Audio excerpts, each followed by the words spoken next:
Welcome to our channel. Today we how to verify mortgage lenders with Quicken Loans, detailed guide step by step clearly. To verify mortgage lenders with Quicken Loans, start by visiting the Quicken Loans website. Look for the mortgage or home loans section.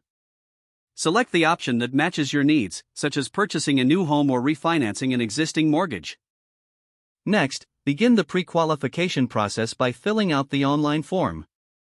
Provide necessary personal information, including your name, contact details, and financial details. This will help you receive personalized loan options. After submitting the form, wait for a response from Quicken Loans. A representative will reach out to discuss your needs and options. Inquire about their loan products, interest rates, and eligibility requirements. Make sure to ask about any associated fees or costs. Review the full details of the loan options presented to you. Once you have chosen a lender, request a loan estimate. This document will outline the terms, interest rates, and closing costs.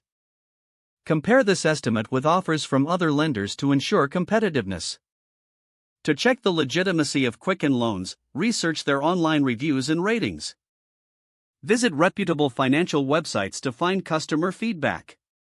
You can also check their standing with the Better Business Bureau. Look for any complaints or disputes that may have been filed. Contact the regulatory body in your state to verify their license. Search for Quicken Loans in the National Mortgage Licensing System database. This will confirm they are authorized to operate in your state. Finally, consider reaching out to friends or family for their experiences. Gathering first-hand accounts can provide valuable insights into their service.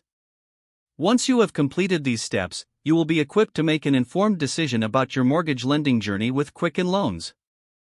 If the page does not load, refresh the browser or try again in a private or incognito window. Make sure you are using the correct email address, then retype it carefully to avoid small typos. If your password is not accepted, use the reset option and create a new strong password you can remember. Check your spam folder for verification or security emails, then complete any requested confirmation steps. Don't forget to like this video and subscribe to our channel for more step-by-step tech guides.